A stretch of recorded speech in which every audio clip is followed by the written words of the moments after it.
Hello everyone welcome you all in your own channel learn everything. So ਅਸੀਂ ਕਰ ਰਹੇ ਸੀਗੇ ਸਰਫੇਸ ਕੈਮਿਸਟਰੀ ਦੇ ਵਿੱਚ ਨੈਕਸਟ ਜੋ ਹੈ ਸਰਫੇਸ ਕੈਮਿਸਟਰੀ ਦੇ ਐਕਚੁਅਲੀ ਜੋ ਚੈਪਟਰ ਆਪਾਂ ਪਲੱਸ 2 ਚ ਕਰਦੇ ਆ ਨਾ ਉਹਦੇ ਵਿੱਚ ਇਹ ਕੈਟਾਲਿਸਟ ਦਾ ਕਨਸੈਪਟ ਨਾਲ ਹੀ ਆਉਂਦਾ, ਬਟ ਸਾਡੇ ਸਿਲੇਬਸ 'ਚ ਅਲੱਗ ਮੈਂਸ਼ਨ ਕੀਤਾ ਹੋਇਆ ਦਾ ਕਨਸੈਪਟ ਆਫ ਕੈਟਾਲਿਸਟ। ਬਟ ਮੈਂ ਤੁਹਾਨੂੰ ਇਹਦੇ ਨਾਲ ਹੀ ਹੁਣ ਕਰਵਾ ਦੇਣਾ ਕਿਉਂਕਿ ਅਸੀਂ ਇਹ ਬੁੱਕਸ ਨੂੰ ਰੈਗੂਲਰ ਫੋਲੋ ਕਰ ਰਹੇ ਹਾਂ ਨਾ, ਇਹ ਵਾਲੀ ਬੁੱਕ ਨੂੰ, ਤਾਂ ਇਸ ਅਕੋਰਡਿੰਗ ਹੀ ਕਰਾਂਗੇ। ਸੋ ਸਭ ਤੋਂ ਪਹਿਲਾਂ ਕੈਟਾਲਿਸਟ ਹੁੰਦਾ ਕੀ ਆ, ਜੇ ਮੈਂ ਤੁਹਾਨੂੰ ਸਿੰਪਲ ਭਾਸ਼ਾ 'ਚ ਦੱਸਿਆ ਕੈਟਾਲਿਸਟ ਕੀ ਹੁੰਦਾ ਆ ਕਿ ਇੱਕ ਜਿੱਦਾਂ ਕੋਈ ਰਿਐਕਸ਼ਨ ਕਰਦੇ ਆ ਉਹਨੂੰ ਹੋਣ ਨੂੰ ਟਾਈਮ ਲੱਗਦਾ। ਕੈਟਾਲਿਸਟ ਇੱਕ ਐਦਾਂ ਦਾ ਸਬਸਟੈਂਸ ਹੈ ਜੋ ਤੁਸੀਂ ਉਹਨੂੰ ਐਡ ਕਰ ਦੋਗੇ ਰਿਐਕਸ਼ਨ ਬਹੁਤ ਈਜ਼ੀਲੀ ਬਹੁਤ ਤੇਜ਼ੀ ਨਾਲ ਹੋ ਜਾਏਗੀ, ਠੀਕ ਹੈ। ਤੇ ਆਪ ਹੀ ਉਹਦੇ ਵਿੱਚ ਪਾਰਟਿਸਿਪੇਟ ਨਹੀਂ ਕਰੇਗਾ, ਮਤਲਬ ਇਹਨੇ ਰਿਐਕਸ਼ਨ ਕਰਵਾਉਣੀ, ਉਹਦੇ ਵਿੱਚ ਐਡ ਨਹੀਂ ਹੋਣਾ, ਠੀਕ ਹੈ।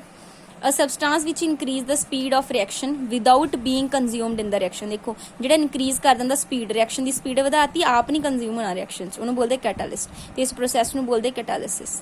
ਕਲੀਅਰ। ਹੁਣ ਇਹਦੇ ਨਾਲ ਕੁਝ ਫੰਕਸ਼ਨ ਹੈਗੇ ਉਹ ਇੰਪੋਰਟੈਂਟ ਆ।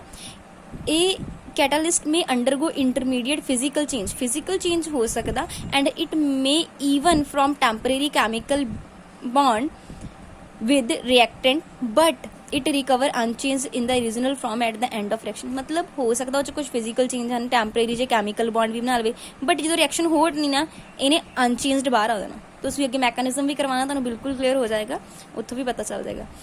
ऑलदो catalyst speed up the reaction, असीं दस्सिया कि ये स्पीड करदा रिएक्शन, बट ये कदी भी शिफ्ट नहीं करता इक्विलिब्रियम की पोजीशन। फॉर एग्जांपल कोई रिएक्शन इक्विलिब्रियम च फॉरवर्ड बैकवर्ड, जिन्ना फॉरवर्ड एक्सटेंड करेगा उन्ना बैकवर्ड, सो इक्विलिब्रियम की पोजीशन जिहड़ी है वो चेंज नहीं होएगी।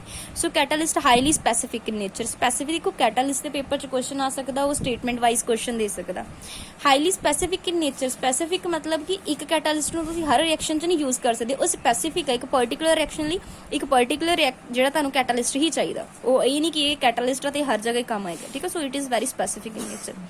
Next the catalyst does not change the delta E of reaction. ये delta E change in energy जिहड़ा वो भी चेंज नहीं करते। देखो इन्हें इक्विलिब्रियम की पोजीशन भी नहीं चेंज की, आप भी कैमिकली अनचेंज रहा, विच पार्टिसिपेट नहीं किया, ठीक है। सो इन्हां चीज़ों को ही एज इट इज़ रखता। नैक्सट ये बहुत इंपॉर्टेंट चीज़ आती है, that is promoter and poison, ठीक है। वो देखते हैं प्रमोटर की होंगे। देखो कैटालिस्ट दी एक्टिविटी ਨੂੰ ਹੋਰ ਵਧਾਉਣਾ, ਕੈਟਾਲਿਸਟ ਦਾ ਇੱਕ ਆਪ ਹੀ ਰਿਐਕਸ਼ਨ ਨੂੰ ਤੇਜ਼ ਕਰ ਦਿੰਦਾ, ਇਹਦੀ ਐਕਟੀਵਿਟੀ ਨੂੰ ਹੋਰ ਵਧਾਉਣ ਲਈ ਆਪਾਂ ਯੂਜ਼ ਕਰਦੇ ਪ੍ਰਮੋਟਰ। ਜਿਹਦੀ ਐਕਟੀਵਿਟੀ ਘਟਾਣੀ ਹੋਵੇ ਉਹਨੂੰ ਉਹ ਕੀ ਯੂਜ਼ ਕਰਦੇ ਆਪਾਂ ਪੋਇਜ਼ਨ। ਕਲੀਅਰ। ਪ੍ਰਮੋਟਰ ਤੇ ਪੋਇਜ਼ਨਸ ਦਾ ਤੁਹਾਨੂੰ ਕਲੀਅਰ ਹੋਇਆ ਕਿ ਪ੍ਰਮੋਟਰ ਤੇ ਪੋਇਜ਼ਨਸ ਕੀ ਹੁੰਦੇ। ਦਾ ਪ੍ਰਮੋਟਰ ਉਹ ਸਬਸਟੈਂਸ ਹੁੰਦੇ ਜਿਹਦੀ ਐਕਟੀਵਿਟੀ ਕੈਟਾਲਿਸਟ ਦੀ ਵਧਾਉਂਦੇ ਆ, ਤੇ ਪੋਇਜ਼ਨ ਉਹ ਹੁੰਦੇ ਜਿਹੜੀ ਐਕਟੀਵਿਟੀ ਘਟਾਉਂਦੇ ਆ। ਹੁਣ ਜਿੱਦਾਂ ਹੇਵਰ ਪ੍ਰੋਸੈਸ ਆ ਉਹਦੇ ਵਿੱਚ ਅਸੀਂ Fe as a catalyst use ਕਰਦੇ ਆ, ਬਟ M ਉਹ ਕੀ ਕਰਦਾ ਐਜ਼ ਅ ਪ੍ਰਮੋਟਰ, ਮਤਲਬ ਇਹ ਇਹਦੀ ਐਕਟੀਵਿਟੀ ਨੂੰ ਵਧਾਏਗਾ। ਇਹ ਤਾਂ ਰਿਐਕਸ਼ਨ ਦੀ ਐਕਟੀਵਿਟੀ ਤੇਜ਼ ਕਰੇਗਾ, ਇਹ ਇਹਦੀ ਐਕਟੀਵਿਟੀ ਨੂੰ ਹੋਰ ਵਧਾਏਗਾ ਕਿ ਰਿਐਕਸ਼ਨ ਹੋਰ ਤੇਜ਼ ਹੋ ਜਾਏਗੀ। ਇਹਦੀ ਸਾਡੇ ਕੋਲ ਪੋਇਜ਼ਨਸ ਹੁੰਦੇ ਜਿੱਦਾਂ CO ਆਰਸੈਨਿਕ, ਇਹ ਸਾਡੇ ਕੋਲ ਕੀ ਹੈਗੇ ਪੋਇਜ਼ਨਸ ਹੈਗੇ ਨੇ। ਬਾਕੀ ਇਹ ਵੀ ਤੁਹਾਡੇ ਸਿਲੇਬਸ 'ਚ ਮੈਂਸ਼ਨ ਹੈਗਾ ਹੋਮੋਜੀਨੀਅਸ ਕੈਟਾਲਿਸਟ ਐਂਡ ਹੈਟਰੋਜੀਨੀਅਸ।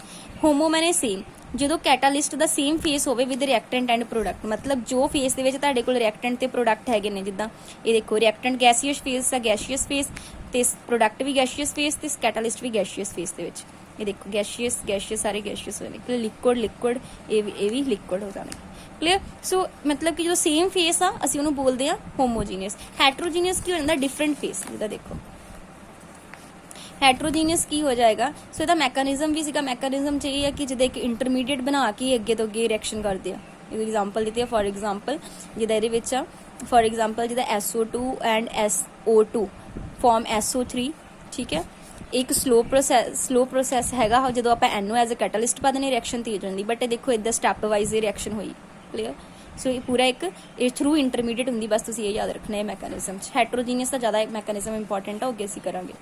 ਇਹ ਕੈਟਾਲਿਸਟ ਡਿਫਰੈਂਟ ਫੇਸ 'ਚ ਹੋਣਗੇ। ਇਹ ਯਾਦ ਰੱਖਣਾ ਕਿ ਇਹ ਜਿਹੜਾ ਕੈਟਾਲਿਸਟ ਹੈ ਜਨਰਲੀ ਕਿੱਥੇ ਦੇਖਿਆ ਗਿਆ ਸੋਲਿਡ ਐਂਡ ਦਾ ਰਿਐਕਟੈਂਟ ਆਰ ਜਨਰਲੀ ਗੈਸਿਸ, ਜਿਹਦੇ ਵਿੱਚ ਇਹ ਉੱਥੇ ਦੇਖਿਆ ਗਿਆ ਕੈਟਾਲਿਸਟ ਜਨਰਲੀ ਸੋਲਿਡ ਹੁੰਦੇ ਆ ਤੇ ਰਿਐਕਟੈਂਟ ਜਨਰਲੀ ਗੈਸਿਸ ਹੁੰਦੀਆਂ। ਉੱਥੇ ਇਹ ਵਾਲਾ ਕੈਟਾਲਿਸਟ ਜਿਹੜਾ ਆ ਇਹ ਵਾਲਾ ਦੇਖਿਆ ਗਿਆ। ਸੋ ਸਰਫੇਸ ਕੈਟਾਲਿਸਟ ਵੀ ਇਹਨੂੰ ਕੈਟਾਲਿਸਿਸ ਵੀ ਬੋਲਦੇ ਆ। ਇਹ ਦੇਖੋ ਗੈਸੀਅਸ ਫੇਸ ਗੈਸੀਅਸ, ਬਟ ਇਹ ਕੀ ਹੋ ਗਿਆ ਸੋਲਿਡ ਫੇਸ, ਇਹਦਾ ਫੇਸ ਸੇਮ ਨਹੀਂ ਰਿਹਾ ਨਾ।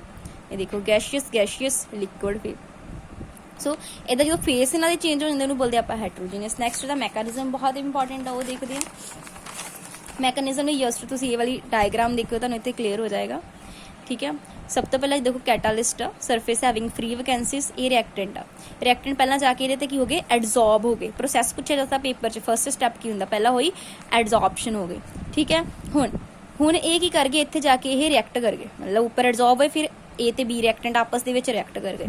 ਉਸ ਤੋਂ ਬਾਅਦ ਹੋ ਗਈ ਡੀਜ਼ੋਰਪਸ਼ਨ। ਡੀਜ਼ੋਰਪਸ਼ਨ ਕੀ ਹੁੰਦਾ ਹੈ, ਜਿਹੜੀ ਚੀਜ਼ ਐਡਜ਼ੋਰਬ ਕੀਤੀ ਉਹ ਅਲੱਗ ਹੋ ਗਈ।